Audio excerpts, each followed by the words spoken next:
Bismillahirrahmanirrahim. Assalamualaikum warahmatullahi wabarakatuh.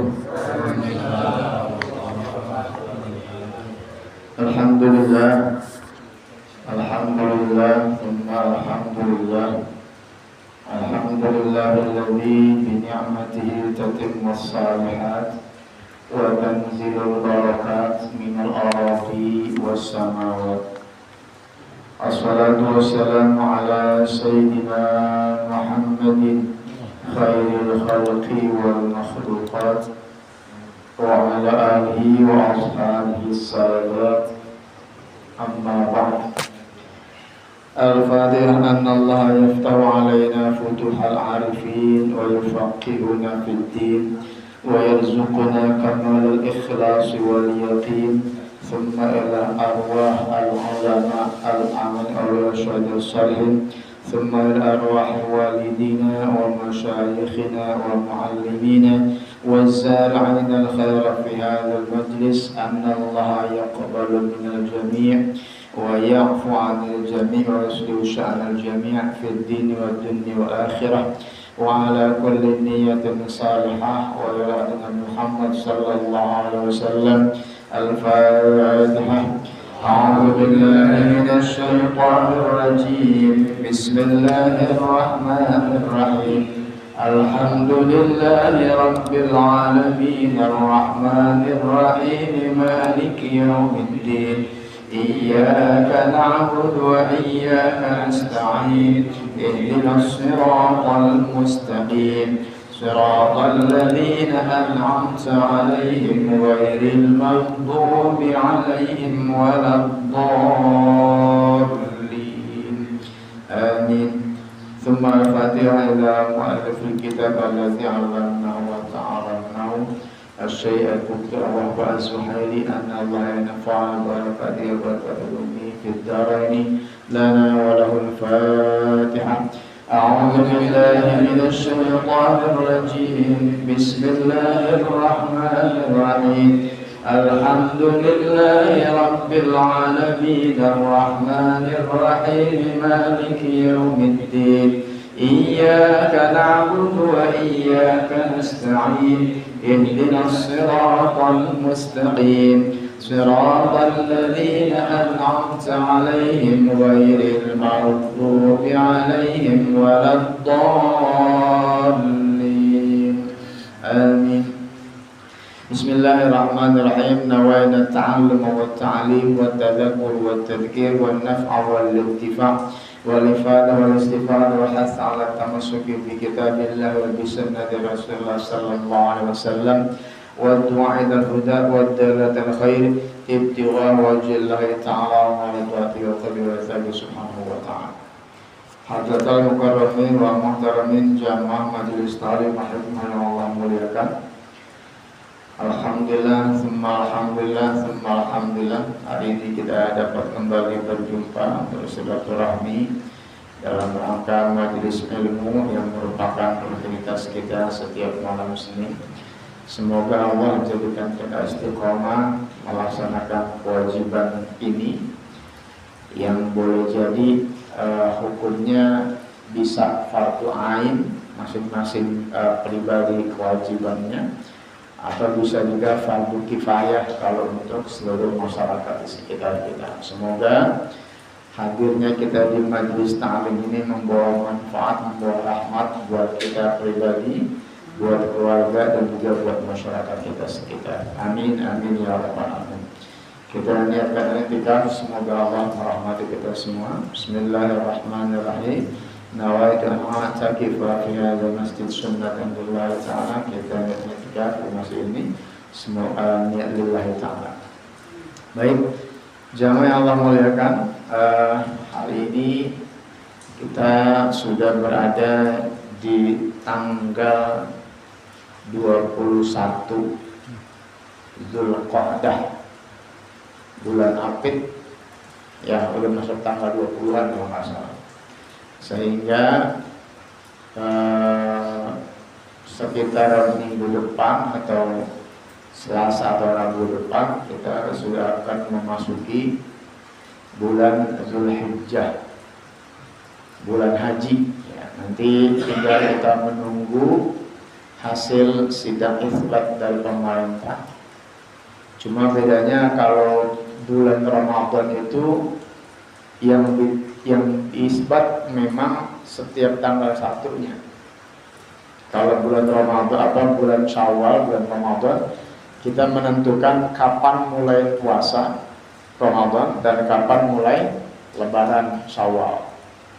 Maka kalau kelihatan besoknya maghrib kelihatan hilal, maka besok masuk ke tanggal 1, maka mulai puasa Ramadan ataupun mulai 1 Syawal. Demikian pula besok ketika bulan Zulhijjah itu sama, pemerintah akan isbatnya di akhir bulan Zulqa'dah untuk menentukan tanggal 1-nya kapan gitu kira-kira. Ya.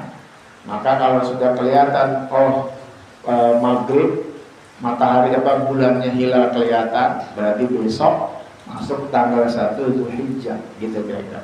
Tapi kalau untuk Idul Adha bukan tanggal 1-nya yang kita merayakan lebarannya, tapi tanggal 10-nya. Maka ketika masuk tanggal 1 Zulhijjah udah tinggal hitung 10-nya kapan. Nah, nanti pekan depan kita bahas soal keutamaan di bulan Zulhijjah, ya, supaya nggak lupa. Kalau sekarang dibahas mungkin akan lupa. Kalau sekarang saya akan mencoba mengulang lagi ilmu-ilmu yang tahun-tahun lalu sudah sering kita berikan. Ini sama-sama kita bermuzakarah mengingat kembali tentang kewajiban kita yang sifatnya setahun sekali di bulan haji. Apa itu? Kurban. Ya. Kalau kurban dari sekarang bisa kita sampaikan supaya ada motivasi, ada waktu untuk mengumpulin duit dan segala macamnya kalau mau niat berkorban. Bismillahirrahmanirrahim. Dalam kitab Al-Fiqh Islami wa Adillatuhu, Syekh Wahbah Zuhaili menampilkan pasal tentang Al-Udhiyah, pasal tentang kurban. Ya, ini setahun sekali. Ya, biasanya kalau yang setahun sekali itu gampang lupanya. Nah, secara bahasa kurban itu adalah berasal dari kata-kata qaruba yaqrubu qurbanan. Taqarrub sama tuh. Ya. Asal katanya berasal dari qaruba. Artinya apa? Dekat atau mendekat. Maka kalau kita dengar istilah taqarrub ilallah artinya apa? Mendekat kepada Allah. Sholat, zikir, baca Quran, munajat, tujuannya apa? Taqarrub ilallah, untuk mendekat kepada Allah. Jadi ada mengartikan mendekat, ada artinya dekat-dekat, ngedeketin gitu kira-kira. Apa kalau bahasa bocah sekarang? PDKT. Apa PDKT itu? Pendekatan. Itu kurban pendekatan sebenarnya. Ya. Bocah sekarang bilang PDKT itu ya. Jadi kalau kurban itu arti dasarnya adalah pendekatan. Kita mendekat kepada Allah dengan amalan kurban. Secara istilah, secara terminologis, kurban disebutkan bahwa hiya zabhu hayawanin makhsusin biniyatil qurbati fi waqtin makhsusin. Au hiya ma yuzbahu minan na'am taqarruban ila Allah Ta'ala fi ayyamin nahar. Korban secara istilah diartikan dengan menyembelih hewan ternak tertentu yang ternak ini. Kenapa? Karena nggak semua hewan ternak. Kan kita mau ternak apa aja tuh? Sapi, kambing, ayam, bebek, itu kan burung. Tapi itu tidak semuanya menjadi kategori hewan ternak yang dikurbankan. Tapi hanya tertentu saja. Apa? Onta, sapi, kerbau, ya. Kemudian kambing, domba, itu yang disyariatkan untuk dikorbankan. Kalau kuda? Enggak. Ayam? Enggak. Burung juga enggak. Apalagi burung yang mahal tuh. Apa tuh? Ya kan gak sayang banget dipotong gitu ya. Nah ya, jadi hewan ternak tertentu ya, dengan tujuannya apa? Tujuannya untuk ibadah dan taqarrub ilallah ya. Tujuannya untuk mendekatkan diri kepada Allah melalui hewan ternak yang kita beli dengan harta kita, kemudian kita sembelih untuk menjalankan perintah Allah Subhanahu wa taala dan sunnah Muhammad ya. Kapan dipotongnya? Pada hari-hari raya Idul Adha tanggal 10 dan dilanjutkan dengan 3 hari tasyrik 11, 12, 13, 27. Berarti berapa hari semuanya? 4 hari. Ada waktu motong hewan kurban 4 hari. Cuman biasanya di tempat kita ramenya hanya di hari tanggal 10 aja. Padahal ada waktu tuh. Maka nanti kemungkinannya kenapa? Kemungkinannya boleh jadi kita belum dapat rezeki di tanggal 10. Maka bisa tanggal 11-nya. Atau bisa sampai tanggal 13-nya, cuman jangan sampai lewat asar. Ya, seperti itu. Cuma sekarang yang punya duit, misalkan yang mau tanggal 12 bingung. Bingung apa? Panitianya udah bubar. Kan gitu. Kan panitia biasanya cuma tanggal 10 doang kan, habis itu bubar udah. Padahal kalau ada yang mau nitip sama panitia, ya boleh juga terima itu. Supaya dibiasakan pula bahwasanya motong hewan kurban itu tidak harus di tanggal 10. Besok nih, kalau misalkan besok jatuhnya hari Jumat, motongnya kapan? Ada yang Jumat, silakan. Ada berarti baik, tapi banyakan hari Sabtunya, besoknya tanggal 11 kan? Sah nggak? Sah, karena masih di waktu tasyrik kan gitu. Nah maka boleh jadi nih satu saat kita mungkin punya hartanya pas tanggal 12-nya ya potong. Ya meskipun panitianya belum ada kan gitu ya, kita ajak teman-teman atau siapa. Atau potongnya di RPH, bawa kambing bawa sapinya RPH udah potong tinggal jadi. Jadi sekarang itu kemarin saya dari Komisi Fatwa MUI itu audiensi dengan pihak peternakan. Kita memang begitu Pak. Setiap tahun menerima pemotongan hewan kurban, terima bersih. Jadi sapi kita bawa ke sono atau juga bisa belanja di sono, tunjuk, kemudian tentukan pemotongannya kapan karena ngantri. Biasanya sehari itu dia cuma sambut 5 ekor atau berapa 5 ekor lah ya. Nanti diambilnya udah bentuk bungkusan. Pesan berapa bungkus? 400. Dan itu sudah banyak. Artinya sekarang sudah semakin disiapkan kemudahannya bahwa kalau misalkan kita punya rezeki di tanggal 11, 12, 13 dan tidak sempat bikin rame-rame di rumah, bawa aja ke tukang potong di Jakarta sana. Ya nanti ongkosnya ya di sana gitu. Nah, artinya apa? Memang nih kebiasaan tanggal 10 tok tanggal 10 aja. Atau besok Sabtunya tanggal 11 itu aja. Selepas itu kayaknya nggak ada yang ngurusin itu. Padahal harusnya bisa ya. Cuma nanti kesepakatan aja. Nah, di sini panitia sampai hari apa? Sampai tanggal berapa? Rata-rata tanggal 10 11 kan. Selesai bubar udah gitu tuh. Ya. Sehingga kita yang punya duit bingung, ada saya mau nyuruh siapa nih? Alhamdulillah, nggak usah lah, tahun depan aja begitu. Tahun depan duitnya hilang lagi ya Pak, gitu. Nah, maka boleh juga nih dibiasain. Apalagi kalau misalkan panitianya ya banyak yang stay di rumah gitu ya, sehingga bisa untuk melaksanakan itu. Nah makanya, jadi menyembelih hewan ternak tertentu, ya tadi unta, sapi, kerbau, kambing ataupun domba, dengan tujuan taqarrub ilallah di hari raya tanggal 10, 11, 12 dan 13 ya. Kemudian dalilnya apa? Yang biasa kita hafal. Allah berfirman surat Al-Kautsar, "Inna a'tainakal kautsar." Kata Allah, sungguh kami telah memberikan kepadamu nikmat yang banyak. Ini khitabnya kepada Nabi Muhammad, tapi juga ditujukan kepada kita umatnya, bahwa selalu bilang, wahai manusia, aku telah berikan kepada engkau nikmat yang banyak. Berani bantah nggak? Gitu kira-kira.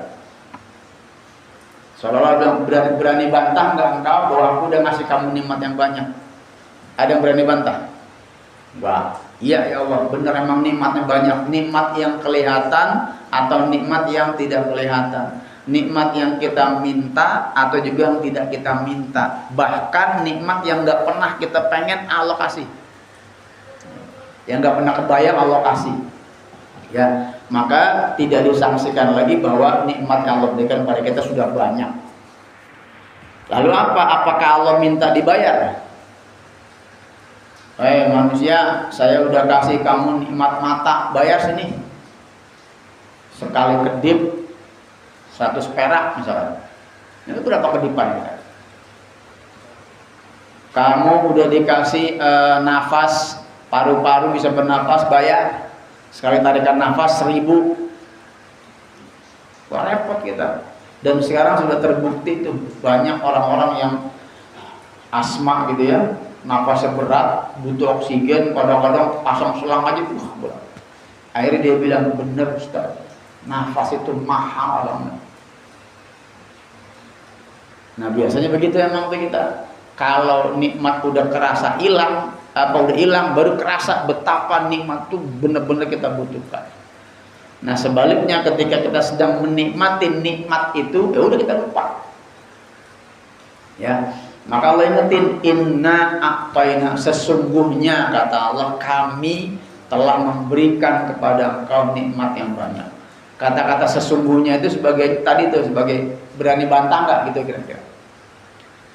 Lalu apa? Allah nggak minta dibalas, Allah nggak minta diganti dengan harta kita. Kenapa? Ya nggak mungkin keganti juga hartanya. Kata Allah, seberapa kaya sih engkau?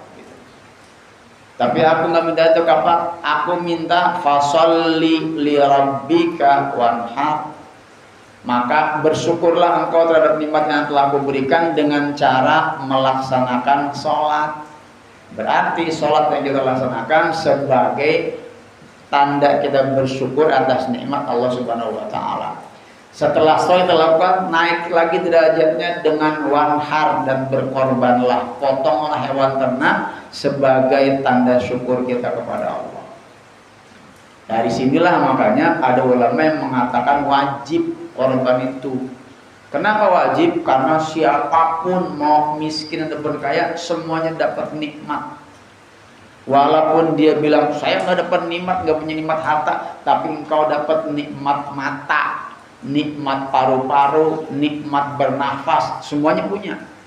Maka dari sini kata ulama wajib. Maka tidak ada yang bisa menyangkal lagi betapa Allah sudah memberikan nikmatnya kepada kita.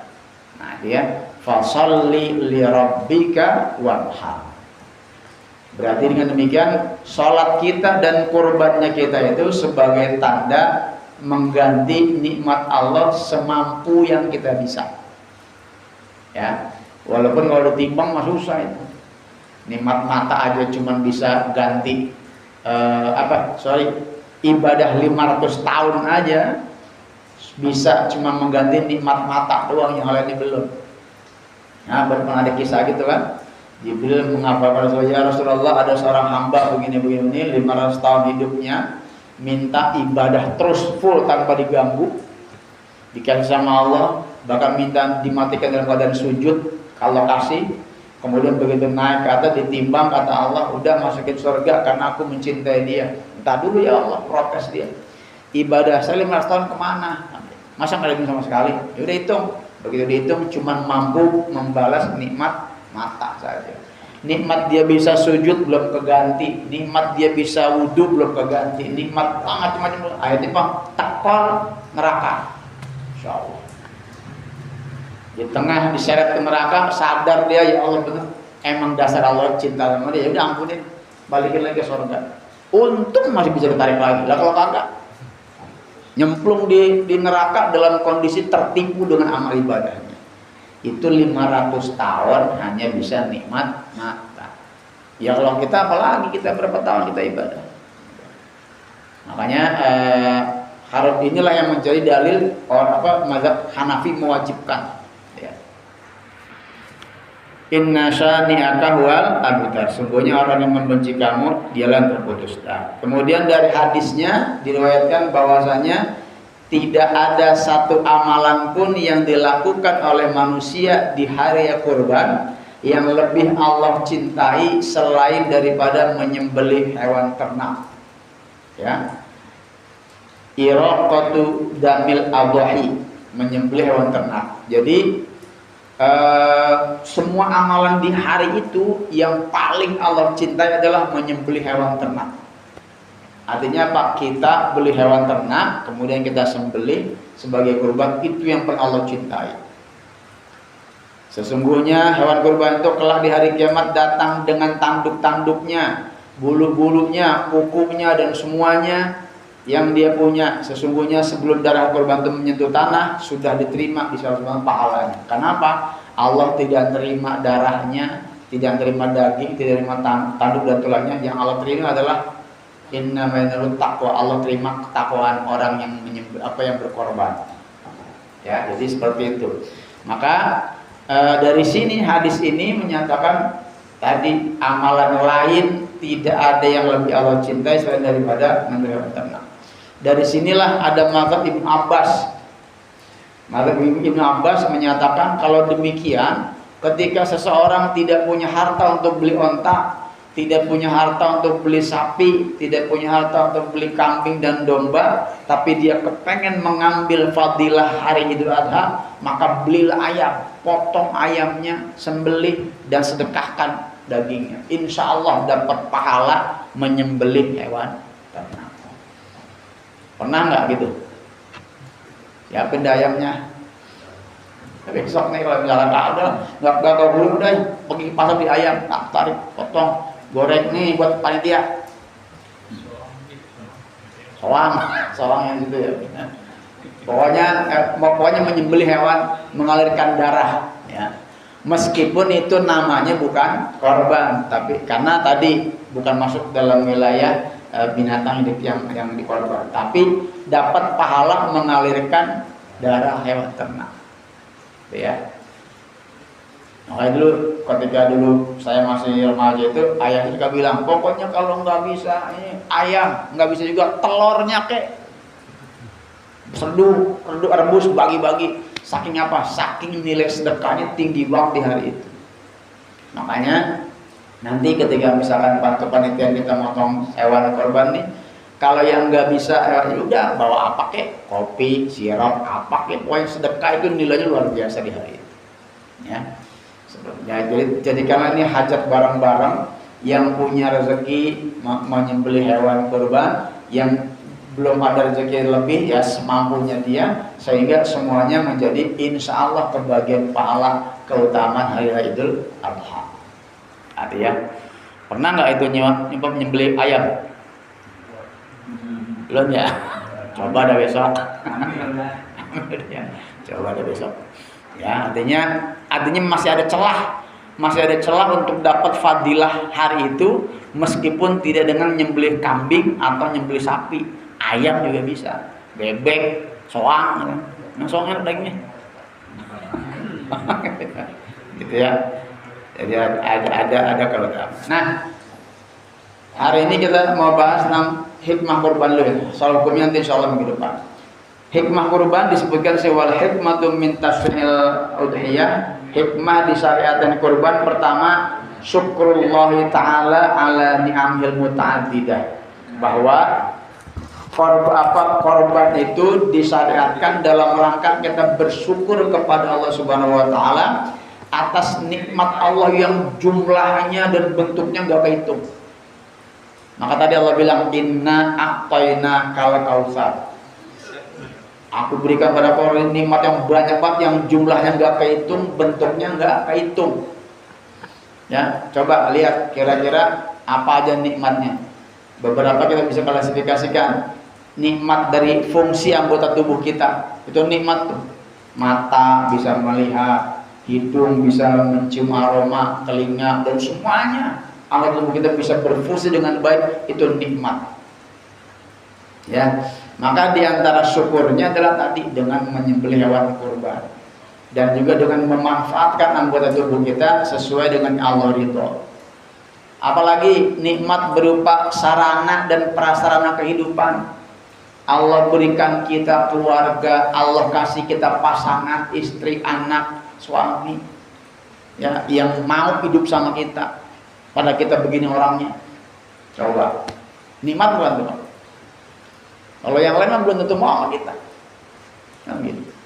Kemudian Allah takdirkan kepada kita anak-anak yang bisa diajarin sholat, yang nurut, itu nikmat tuh. Kemudian juga punya punya ilmu, bisa ngaji, bisa belajar, nikmat yang Allah luar biasa. Punya tetangga yang menawin kita gitu kan, punya pekerjaan, punya dan lain sebagainya. Itu sarana-sarana dalam kehidupan kita yang juga hakikatnya dari Allah Subhanahu wa taala. Apalagi nikmat berupa kemampuan beribadah. Ya. Itu juga nikmat itu. Karena ibadah yang kita lakukan bukan semata-mata karena kita alim, bukan semata-mata karena kita soleh, enggak. Semuanya karena Allah yang mau kita bisa sujud sama Dia, gitu. Sehingga dikasih kemudahan. Allah mau, terus diberikan kesehatan fisik, hatinya juga dikuatkan, akhirnya jalanlah dia sholat, dia ibadah, dia ta'lim. Alhamdulillah. Nah, itu semua nikmat-nikmat yang nggak bisa digantikan. Maka pantas ketika Allah berfirman, wa in ta'uddu ni'matallahi la tuhsuha. Andaikan engkau mau nyoba hitung nikmat-nikmatku, kata Allah, kagak bakal mungkin bisa ngitung. Ngitung aja kagak bisa kita, apalagi bayarnya. Ya nggak? Kita kalau bayar utang, bisa nggak bayar utang? Bisa, karena kita tahu jumlah utang kita berapa. Lah bagaimana kita mau bayar utang kalau kita nggak tahu jumlah utang kita berapa? Saking banyaknya, nggak mungkin bayar. Karena nggak mau bayar, Allah tidak minta bayaran. Allah hanya minta tadi, fasholli li rabbika wanhar. Jadi yang pertama, hikmah kurban adalah untuk bersyukur kepada Allah atas nikmat Allah yang udah banyak kita terima. Ya, dan kadang-kadang kita manfaatkan juga bukan di jalan Allah, ya nggak? Aduh, ngeri banget tuh. Dikasih mata tapi bukan kita pakai buat yang Allah ridho, malah kita pakai buat yang Allah nggak suka. Dikasih lidah, mulut bisa berbicara baik tapi dipakainya untuk nyakitin orang. Aduh. Ya, itu yang pertama.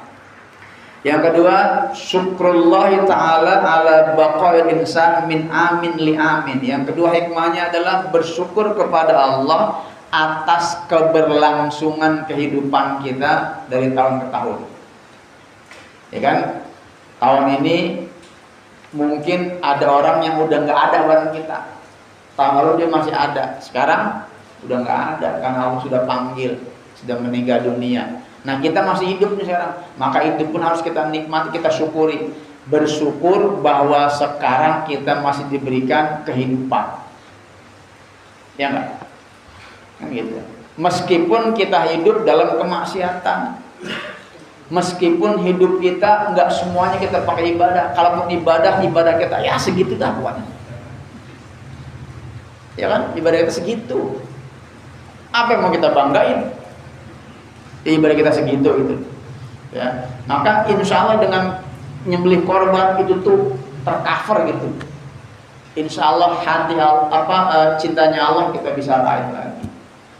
Ya, sehingga ya Allah mudah-mudahan dengan korban yang melaksanakan ini, andaikan ibadahku kurang. Ya. Jadi kita masih diberikan kehidupan meskipun dalam kemaksiatan, meskipun bergaya hidup yang Allah nggak suka. Ya.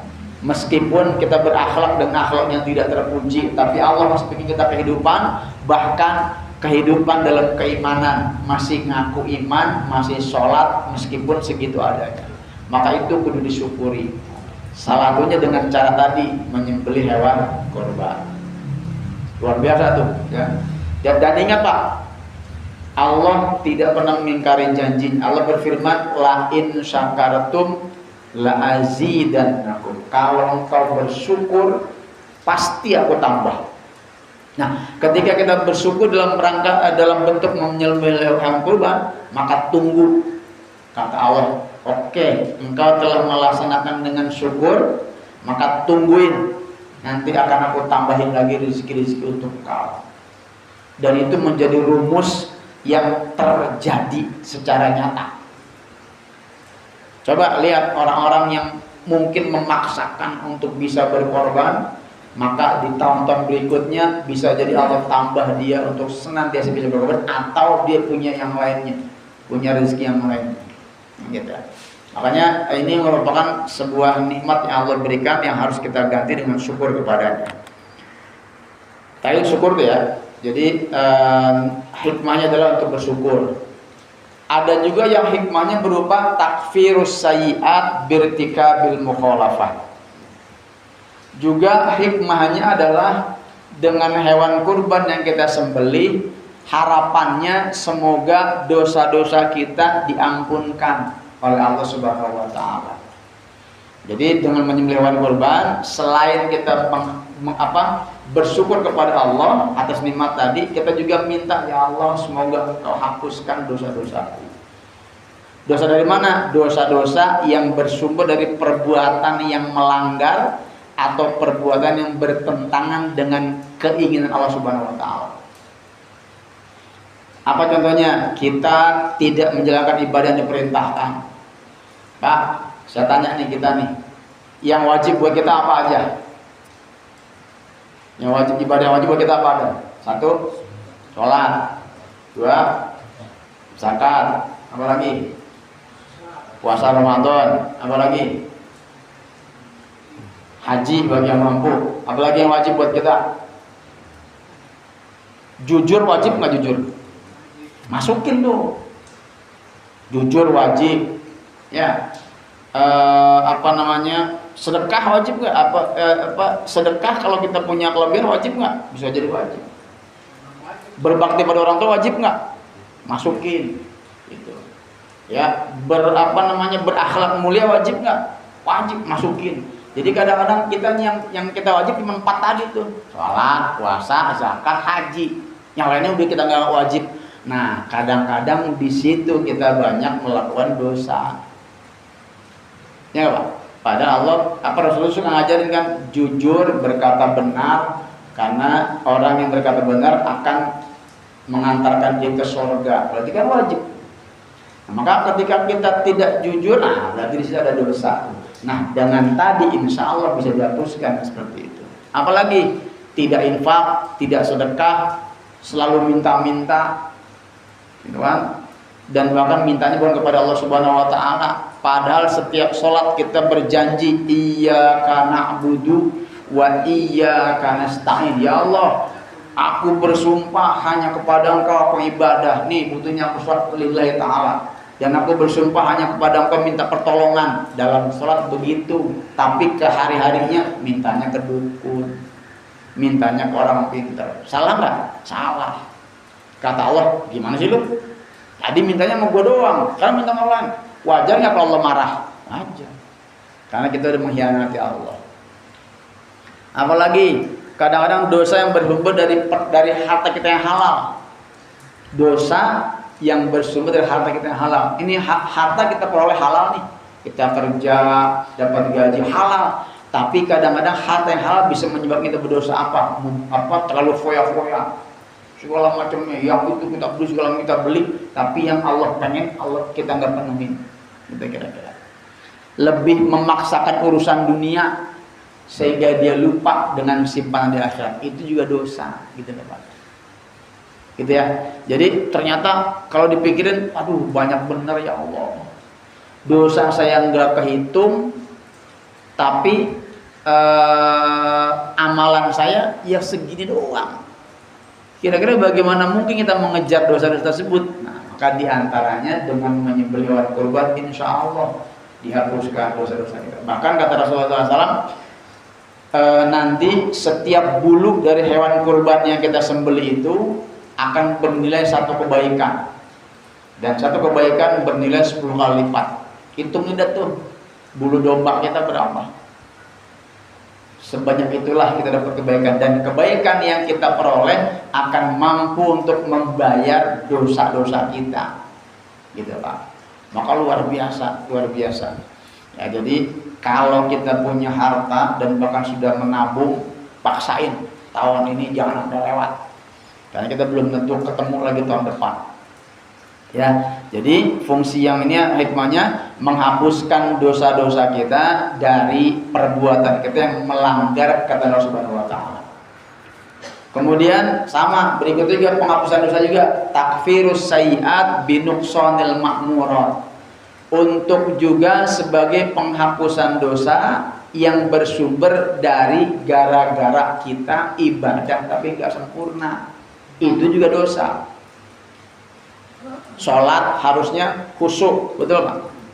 Tapi khusyuk kita seberapa sih? Nah itu ya. Mestinya ketika sholat itu rukuknya benar, sujudnya benar, dipenuhi semua rukun dan syaratnya. Tapi kita begitu, plak. Maka kata Rasulullah, seburuk-buruknya pencuri adalah orang yang mencuri sholatnya. Sahabat mikir, maksudnya apa ya Rasulullah? Ialah itu adalah orang-orang yang kalau ruku nggak sempurna, sujud nggak sempurna, gitu doang, sehingga seolah-olah dia telah mencuri bagian dari sholatnya. Kata Rasulullah, ini adalah seburuk-buruknya pencuri. Dosa nggak tuh Pak? Dosa. Kita sering begitu nggak? Sering. Yang mengakibatkan sholat kita pahalanya nggak sempurna. Mestinya dapat 10, ya 5 minus atau cuma 1. Nah itulah dosa-dosa karena kita tidak sempurna melaksanakan ketaatan. Atau juga karena kita nggak ikhlas sedekah tapi kurang ikhlas terpaksa. Ikhlas nggak? Ya udah. Ikhlas nggak? Ya udah. Ikhlasnya separuh, kepaksa. Itu juga dosa. Padahal ikhlas dalam setiap amal itu wajib. Maka masukin lagi itu dalam daftar kewajiban kita bahwa ketika beribadah ikhlas, ngaji ikhlas, ngajar ikhlas, sholat semua ikhlas. Karena itulah modal kita. Apalagi kekurangan dosa juga disebabkan karena ibadah tanpa ilmu. Sholat atau ibadah lainnya tapi ilmunya gak kita pelajarin. Akhirnya wudhunya seadanya, ya, sholatnya seadanya. Akhirnya apa? Kata kita sholat, padahal tidak ada nilainya. Kan gitu. Kayak orang yang mungkin ini dulu Kiai Nahrawi sering ngingetin tuh, hati-hati bapak-bapak yang punya aktivitas ngechat, ya. Terus habis apalagi tengah-tengah cat pengen sholat zuhur, hati-hati tuh jangan sampai ada bekas cat di tangan anggota wudhu kita, bersihin dulu itu. Ingat tuh, dia juga ingat itu. Karena apa? Bisa jadi itu menyebabkan sholat kita jadi nggak sah. Kata kita sholat, tapi di mata Allah tidak sah. Karena apa? Karena ibadah tanpa ilmu. Atau yang suka sering sekarang itu tuh yang sholatnya pakai baju setengah, begitu ruku kelihatan nih apa celengannya, kan gitu kan. Iya ibadah kata dia mah sholat tapi nggak sah itu. Gitu maksudnya. Artinya orang yang beribadah tanpa ilmu. Berikutnya ada juga orang yang ibadah tapi sombong dengan ibadahnya, itu pun jadi dosa. Merasa dia paling alim, dia paling dah pokoknya. Ya, bagaimana mau diterima kalau ibadah kita seperti itu? Nah ini renungan buat kita semua, ya. Masya Allah, ternyata dosa kita banyak banget. Kata kita dosa itu cuma zina, kata kita dosa itu cuma judi, cuma minuman keras. Bukan. Kalau itu mah insya Allah kita udah lepas dah. Tapi yang tadi itu ibadah sombong, ibadah nggak ikhlas, ya kan? Macam-macam dengki. Nah itu ternyata dosa-dosa seperti yang banyak lah. Makanya sering saya ingatkan kemarin ya pekan lalu kita baca, kita pelajarin ternyata pengaruh maksiat kita itu waduh luar biasa. Dan ternyata maksiat yang kita lakukan luar biasa. Ingat, ada maksiat lahir, ada maksiat batin. Maksiat lahir itu yang dilakukan oleh 7 anggota tubuh kita. Apa aja? Mata, mulut, telinga, tangan, kaki, perut, dan bawah perut. 7 itu anggota tubuh yang sering berpotensi berdosa setiap saat. Jaga. Dan berikutnya ada maksiat batin. Ya, maksiat batin itu merasa tenang-tenang ketika berdosa. Tenang dah, Allah Maha Pengampun, nggak apa dosa sekarang, besok tobat. Itu maksiat batin tuh. Atau sebaliknya, orang merasa dosanya banyak banget kagak bakal diampunkan, akhirnya dia putus asa. Tanggung udah. Itu juga maksiat batin. Ibadah sombong itu juga maksiat batin. Tidak ikhlas itu juga maksiat batin. Jadi ternyata luar biasa. Nah, makanya dari dosa-dosa seperti ini, salah satu penghapusannya adalah dengan ibadah korban tadi dan juga istighfar pastinya. Berkaitan dengan tanggal 10 besok, maka paksakan untuk bisa berkorban karena manfaatnya luar biasa. Ya, sebagai tanda syukur dan juga sebagai penghapusan dosa-dosa kita. Maka kata Rasulullah lewat Siti Aisyah, berbahagialah orang-orang yang bisa berkorban di hari Raya Idul Adha, karena mereka termasuk orang yang diuntungkan. Makanya ayo kita paksakan, kita niatin, paksain dah. Kalau nggak dipaksain mah susah ya. Sebagaimana kita memaksakan pengen beli motor gitu ya, dipaksain pengen beli handphone, maka korban pun harus kita paksakan. Meskipun hukumnya sunnah muakkadah, sunnah mendekati wajib. Untungnya nggak sampai wajib. Kalau sampai wajib repot. Tapi Imam Madzhab Syafi'i, kalau Madzhab Hanafi wajib setiap tahun. Madzhab Hanafi itu nggak peduli, pokoknya wajib. Besok kita bahas ya. Tapi kalau Madzhab Syafi'i wajib tapi seumur hidup sekali. Wajib seumur hidup sekali. Maka yang belum pernah sama sekali korban untuk diri pribadi, paksain untuk sekali seumur hidup, tercatat di sisi malaikat bahwa ada korban sama kita seumur hidup.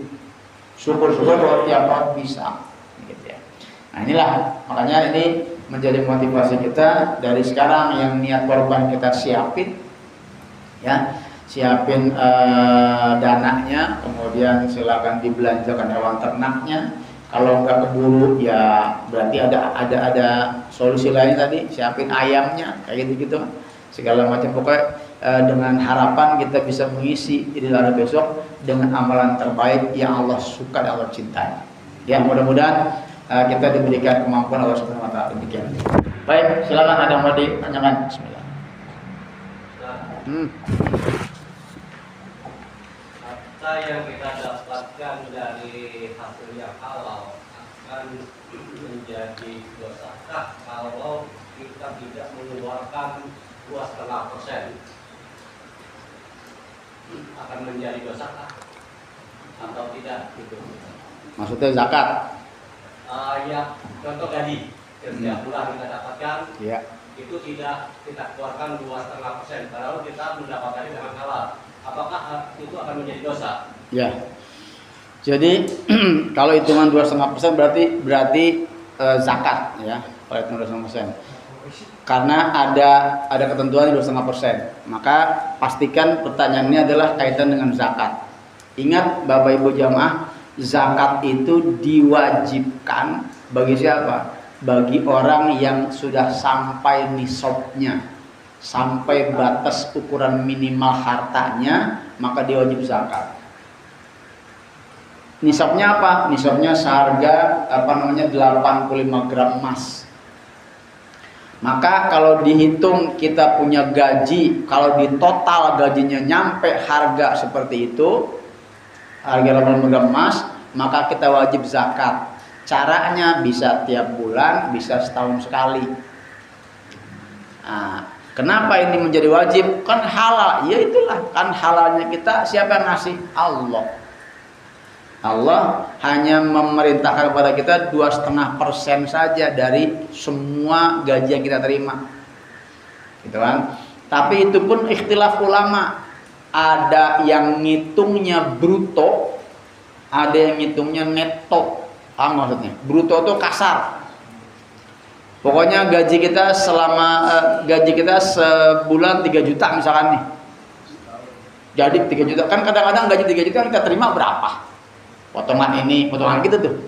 Katakanlah 3 juta kali setahun. Berarti berapa? 26 36 juta ya? Ya, 36 ya? 36 juta. Udah nyampe belum? Belum nyampe, enggak wajib. Ya. Tapi kalau dicampur dengan pendapatan yang lain, misalkan gaji 3 juta, kemudian tunjangan kinerjanya 3 juta, hitung dah berapa pokoknya semua kita dapat. Katakanlah totalnya 10 juta sebulan kali 12, oh nyampe nih, maka 2,5% keluarin. Hah? Kan 120 juta kalau 10 juta sebulan. 2 juta per bulan, berarti lebih tinggi lagi. Nah itu berarti belum nyampe. Gaji 10 juta belum nyampe. Maka kita miskin semua nih. Makanya pernah ada tuh artikel seluruh pegawai negeri di Indonesia miskin. Kalau dasarnya zakat maka belum wajib semuanya tuh. Tapi Allah kasih pilihan lain. Tetap kamu harus bersyukur. Dengan apa? Ada sedekah, ada infak. Kan gitu ya. Meskipun belum dikatakan wajib secara zakat, tapi Allah siapin nih sedekah. Mau ambil enggak? Kalau enggak mau ambil, keluarin berapa terserah, itu mah mau 1%, mau 50%, mau 10% terserah. Dan ingat, semakin besar engkau keluarkan zakatmu, di sini juga aku siapkan penggantinya lebih besar lagi. Gitu kira-kira. Nah, ketika sedekah kita laksanakan dari harta yang halal yang kita miliki, Allah juga enggak akan menyia-nyiakan itu. Ya Allah, saya belum wajib zakat nih, tapi sampai sedekah, sedekah silakan. Nanti diganti lebih besar aja. Jadi ibaratnya kalau zakat itu kan kewajiban nih. Mau nggak mau harus. Kalau nggak jelasin dosa. Tapi kalau sedekah sunnah. Ketika kita punya kelebihan yang kita sedekah, ya Allah akan siapkan gantinya lebih besar. Maka kata Rasulullah SAW, mana kusomalun min sodakotin, tidak akan berkurang harta yang disedekahkan, bal yazdad akan nambah, bal yazdad akan nambah, bal yazdad 3 kali akan nambah. Nah jadi tadi pertanyaannya, apakah harta halal yang kita peroleh harus dikeluarkan 2,5%? Enggak juga. Kecuali kalau dia sudah masuk kategori orang yang wajib zakat. Kan tadi itu secara bruto ya, secara kotor. Ada juga pendapat ulama yang mengatakan zakat wajib setelah dipotong semua kewajiban. Bayar utang, yang banyak udah potong, sisanya nyampe enggak tuh? 85 gram emas. Kalau nyampe wajib zakat, kalau enggak. Jadi ada 2 mazhab. Mazhab yang penghitungan gaji kotor, ada yang gaji bersih. Tapi itu zakat, karena itu kewajiban maka ada pendapat. Tapi kalau sedekah, ini mah sedekah anjurannya aja, silakan. Sedekah dan infak. Infak kepada siapa? Kepada orang tua. Kan kepada orang tua nggak nunggu gaji gede. Nah itu infak tuh. Maka kalau 2,5% berarti kaitan dengan zakat. Jawabannya tidak semua orang wajib zakat. Ya, tapi kalau sedekah itu anjuran bagi siapapun. Bahkan ketika misalkan kita secara minim punya rezeki, punya gaji minim, tapi kita sedekah, itu akan dibikin sama Allah dengan gaji minim kita akan cukup semuanya. Rasain aja. Ya, karena disitulah Allah membuktikan janjinya, ya, bahwa yang bersedekah akan diganti. Apa kata Allah? Man dzalladzi yuqridullahu hasanah, siapa orang yang mau minjemin sama aku, kata Allah, dengan pinjaman yang baik atau sedekah, maka akan aku ganti dengan lebih baiknya. Jadi sedekah itu yang kita keluarkan, Allah anggap itu pinjaman Allah buat kepada kita. Ibarat Allah minjem. siapa yang mau minjemin harta yang baik, maka fayudha'ifahu adamakan, maka Allah akan lipat gandakan pembayarannya. Luar biasa tuh Pak. Yang ngasih rezeki siapa? Allah. Ketika kita sedekah, Allah anggap itu pinjaman. Ya Allah akan ganti lebih berlipat ganda lagi. Makanya luar biasa. Bersedekah itu luar biasa. Ya, jadi itu ya jawabannya. Belum tentu wajib, kecuali kalau memang ada wajib zakat. Tapi kalau ada peluang lain sedekah, yang termasuk yang ini korban besok. Ya, kalau nggak bisa korban sedekah apa? Harta, makanan, sirup, kopi, itu pun akan dicatat sebagai amal-amalan yang Allah cintai. Silakan. Cukup ya. Tinggal kita siap-siapin dah. Besok berapa sapi yang sudah kita siapin. Kemudian pemotongannya kapan ya? Tinggal disiapkan. Insya Allah nih dari sini akan ada motivasi buat kita untuk bisa melaksanakan ibadah ini rutin. Ya. Karena ibadah ini harus dipaksain. Kalau nunggu kaya susah, paksain. Makanya dulu ketika saya bikin tabungan korban sunnah itu, mintanya saya pakai naruh, ya jangan bagus itu. Itu salah satu cara untuk memudahkan orang untuk ngumpulin duit, nabung. Setiap ngaji nabung gocap 100. Ntar pas tahun depan ketemu enggak, udah ketemu belum, terusin lagi tabungannya. Sampai akhirnya tahun ketiga dia bisa menyelesaikan tabungannya dan bisa korban. Udah selesai, wajibnya seumur hidup sekali selesai. Nah, itu jadi itu pernah tuh kita bikin tabungan korban sunnah. Tujuannya apa? Tujuannya untuk memudahkan kita. Ya. Insyaallah mudah-mudahan Allah berikan kepada kita rezeki yang halal dan berkah, dan yang kedua Allah berikan kepada kita kekuatan motivasi sehingga bisa melaksanakan ibadah korban dengan ikhlas, taqarrub ilallah taala. Amin ya rabbal alamin. Al-Fatihah. A'udzu billahi minasy syaithanir rajim. Bismillahirrahmanirrahim. Alhamdulillahi rabbil alamin arrahmanir rahim maliki yaumiddin.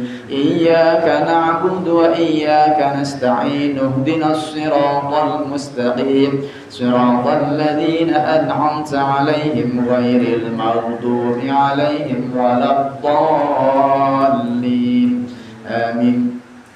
Bismillahirrahmanirrahim. Alhamdulillahi rabbil alamin. Allahumma salli ala sayyidina Muhammad wa ala ali sayyidina Muhammad. Allahumma anfa'na bima 'allamtana wa 'allimna ma yanfa'una warzuqna 'uluman tanfa'una. Allahumma inna nastaudi'uka ma 'allamtanahu fardudhu ilayna 'inda hajatina ilayh. Allahumma ij'al jam'ana hadza jam'an mubarakan marhuma wa tafarruqana min ba'dihi tafarruqan mubarakan ma'suma wa la tad'il lahumma fina wa la hawalaina wa la mimman yasma'una shaqiyya wa la maqtuda wa la mahruma birahmatika ya arhamar rahimin. Allahumma barik lana fima razaqtana wa qina adzaban nar. Rabbana taqabbal minna innaka antas samiul alim wa tub alaina innaka antat tawwabur rahim. Rabbana atina fid dunya hasanah wa fil akhirati hasanah wa qina adzaban nar. Wassallallahu ala sayyidina Muhammad wa ala alihi washabihi ajma'in walhamdulillahi rabbil alamin.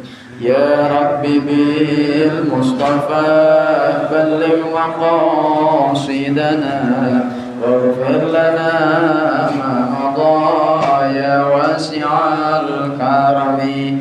Ya Rabbi bil Mustafa balligh maqasidana waghfir lana ma madha ya wasi'al karami. Ya Rabbi bil Mustafa balligh maqasidana waghfir lana ma madha ya wasi'al karami. Allahumma salli wa sallim wa barik alaihi.